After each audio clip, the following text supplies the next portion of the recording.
नमस्कार। आपका बात 25 में स्वागत है। तो बात 25 में आज हम बात कर लेते हैं कि ये जो युद्ध चल रहा है, एक तरफ तो ईरान है और दूसरी तरफ है अमेरिका और इजराइल।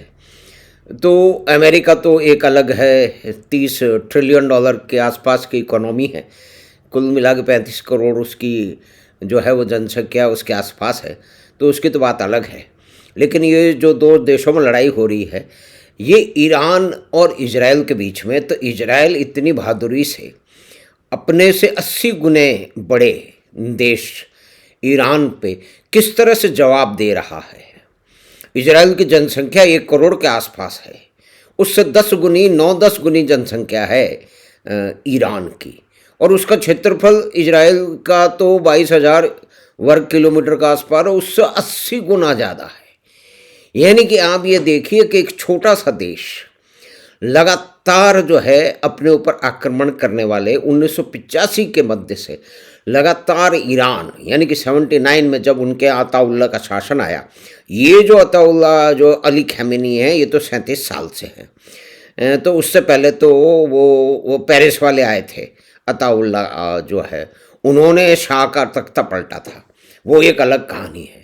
लेकिन अभी तो इन्हीं की बात की जाए ना, तो इस बहादुरी से किस तरह से जो है वो इजराइल अपने से 10 गुने बड़ी जनसंख्या और 80 गुने बड़े क्षेत्रफल पे, अब इसकी इकोनॉमिक डिस्पैरिटी देख लीजिए कि सारी की सारी इकोनॉमी जो है वो ईरान की वो तेल और गैस पे आधारित है, और कुछ ज़्यादा उनके पास सिग्निफिकेंट है नहीं। लेकिन इजराइल के पास तो साइंस एंड टेक्नोलॉजी और दुनिया भर की चीज़ें हैं। तो अब उसमें से जो पर कैपिटा जीडीपी है वो ईरान की है करीब $4,500 के आसपास में, और इजराइल की कितनी है? 1 करोड़ की जनसंख्या वाले इजराइल की पर कैपिटा जीडीपी $50,000 से भी अधिक है, यानी कि करीब करीब आप समझ लें कि 12-13 गुनी है। तो ये जिसके पास शक्ति हो, जिसके पास बुद्धि हो, एनटीबी का ऑपरेशन थंडरबोल्ट जो हुआ था 70 के दशक में, उसको याद करें कि किस तरह से इजराइल ने बहादुरी से जा कर के जो प्लेन जो पीएलओ के लोग जो है वो हाईजैक करके ले आए थे, किस तरह से जो है वो कई आहुतियाँ देकर भी इतना बड़ा जो उन्होंने ऑपरेशन किया, और वहाँ से एंटेबी से अपने जो नागरिक थे उनको बचा के ले आए। तो ये तो बहुत पुरानी बात हो गई। लेकिन पिछले अभी साल में भी, जैसा कि सब लोग जानते हैं कि ईरान लगातार हिजबुल्लाह और हमास को सपोर्ट करता है। करीब उनको कहते हैं कि $100 मिलियन के आसपास सपोर्ट करता है सारा। और फिर सिर्फ ईरान ही नहीं करता, सारी दुनिया से। इसमें मुख्य बात ये कि सारी दुनिया से इस हमले के लिए, ईरान से इजराइल से लड़ने के लिए पैसा आता है। वो कैसा आता है? वो तो उम्मा के जरिए आता है, एक पूरा नेटवर्क है।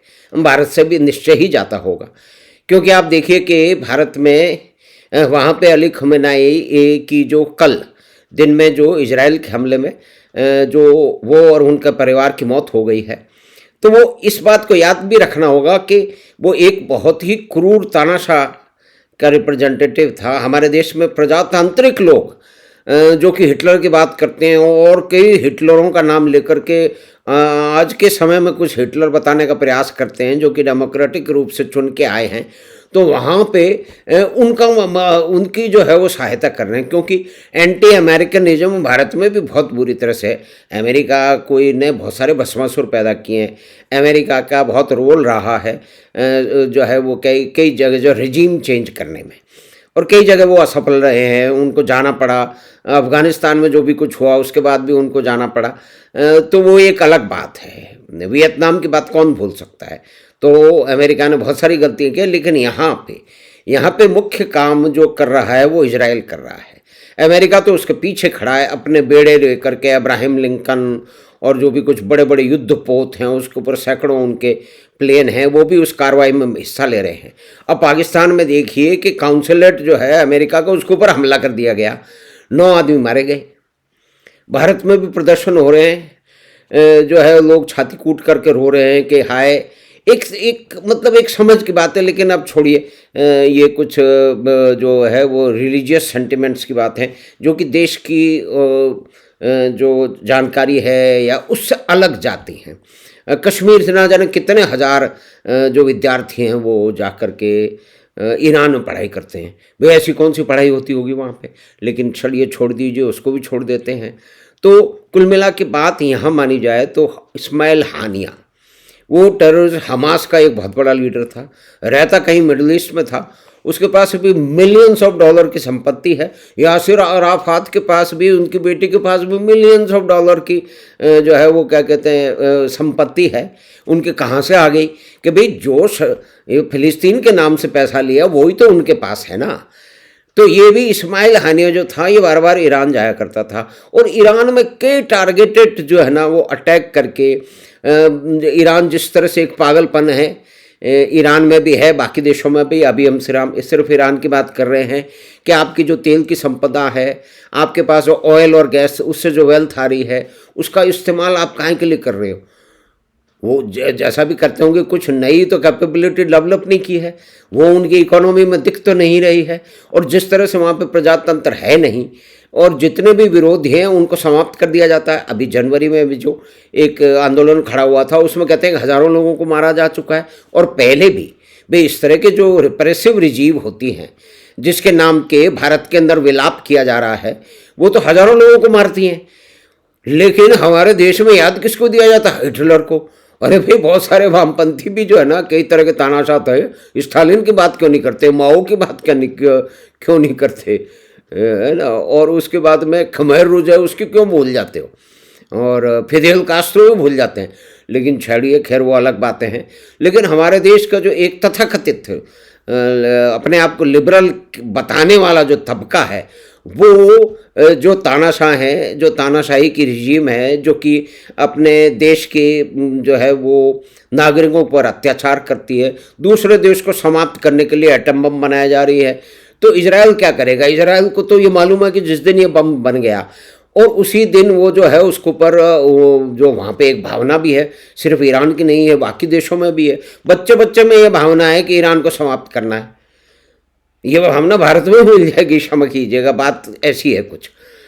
तो उसने टारगेटेड जो है वो अटैक किए हैं ईरान में जितने भी जो साइंटिस्ट हैं जो कि वहाँ पे एटम बम बनाने के काम में लगे हुए हैं, उनके फाइनेंसर हैं और जो उनके कोलैबोरेटर हैं यूरोप में, जो वहाँ से टेक्नोलॉजी है उनको दिलाते हैं या उसके अंदर कोई मध्यस्थ की भूमिका निभाते रहे हैं, तो उनको टारगेटेड किलिंग करके जो है वो इजराइल ने माना नहीं है, लेकिन सीधी सीधी बातें उसकी निकलती हैं। और बहुत सारे इस तरह वाले डॉक्यूमेंट्री भी हैं जिसमें हम देखते हैं कि उन्होंने क्योंकि उनकी तो अस्तित्व का खतरा है कि अगर ईरान बम बना लेगा तो ईरान के जो नेता है, ये जो एक बहुत ही बड़ी एक क्रूर जो है वो कट्टरवादी जो सरकार है और उसके नेता हैं जो कि अपने जो है वो नागरिकों पे का दमन कर रहे हैं, लगातार उनको गोलियां मार रहे हैं, तो वो किस तरह का शासन है जिसका हमारे देश के जो है ना तथाकथित बुद्धिजीवी और अपने आप को उदार मानने वाले इतने बड़े कट्टर लोगों का समर्थन कर रहे हैं। तो ये अब युद्ध किस तरह से जाएगा? अमेरिका ने एक बहुत बड़ा इसमें एक जोखिम लिया है। इजराइल की तो एग्जिस्टेंशियल क्राइसिस है, उनको तो अस्तित्व की लड़ाई है, इसीलिए उन्होंने जो बिल्कुल टारगेटेड आज भी जो हमले हो रहे हैं बहुत बड़े मिलिट्री कंपाउंड पे तेहरान के अंदर, कहते हैं कि उसको पूरा का पूरा उड़ा दिया गया। अब जो देश लगातार इजराइल को आतंकवादियों के जरिए समाप्त करने के लिए वहाँ के नागरिकों की किसकी मौत हो रही थी, अधिकतर नागरिकों की मौत हो रही थी, उसमें लगा हुआ है, तो उसको तो ही हैड इट कमिंग, क्योंकि ये तो होना था। इजराइल इतना शक्तिशाली है, इतना छोटा सा अपनी बुद्धि के कारण है, और सबसे अधिक जो है ना वो जो नोबेल प्राइज़ मिले हैं वो यहूदियों को मिले हैं। पेनिसिलिन की दवाइयाँ सब खाते हैं, वो लोग भी शायद इस्तेमाल करते हैं वो दवाइयाँ, और वो सारी टेक्नोलॉजी करते हैं। फेसबुक भी किसका है? किसी यहूदी का है, वो उसी को यूज़ करते हैं, जो कि ये कोशिश कर रहे हैं कि इजराइल को नेस्त नाबूद कर दिया जाए, उसको धरती के मानचित्र से हटा दिया जाए, और उसी के लिए ईरान की धन संपदा का इस्तेमाल वहाँ के कट्टरवादी नेता करते रहे हैं। तो आज एक परिस्थिति आके खड़ी हो गई है कि क्या वहाँ पे रिजीम चेंज हो जाएगा इसके बाद में एक 3 सदस्यों की जो है वो कमेटी बन गई है जो कि देश का संचालन करेगी। उसमें ये जो अताउल्लाह अली खamenei जो स्वर्ग सिधारे हैं उनके पुत्र भी हैं। फिर दूसरे उनका जो रिवोल्यूशनरी गार्ड है उनका कोई मेंबर है और कोई क्लरिक है। तो ये आगे जाकर के ऊँट किस करवट बैठेगा?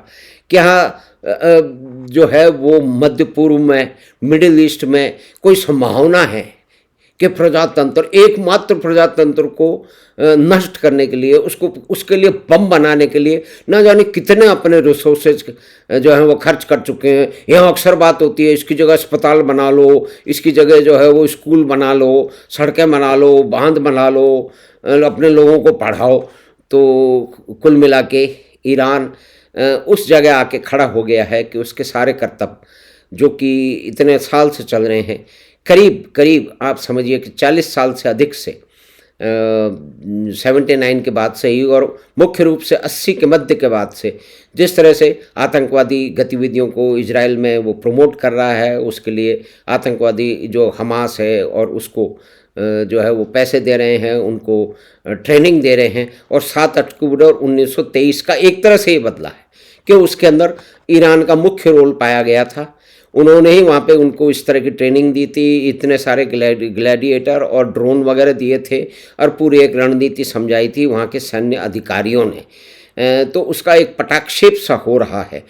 आगे किस तरह का होगा, कम से कम इजराइल ने तो कुछ समय और ले लिया है, लेकिन इस कन्फ्लिक्ट का, इस युद्ध का अगर कोई परिवर्तन पॉजिटिव होता है तो वो सारी दुनिया के लिए ठीक रहेगा।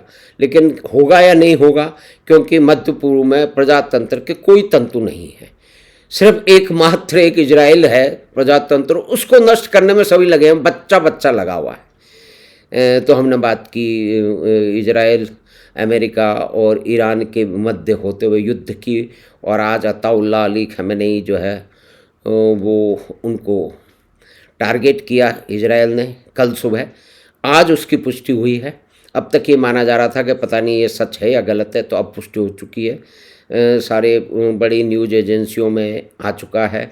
अमेरिका ने भी कह दिया है, ईरान ने भी मान लिया है, क्योंकि उन्होंने वहाँ पे एक काउंसिल नियुक्त कर दी है उस सुप्रीम लीडर के स्थान पे। तो हमें आशा है कि ये बातचीत आपको पसंद आई होगी। तो आप चैनल बात 25 को सब्सक्राइब करें, लिंक अपने मित्रों परिवार के साथ साझा करें। हम आपसे फिर मिलेंगे बात 25 की अगली बात में। धन्यवाद, नमस्कार।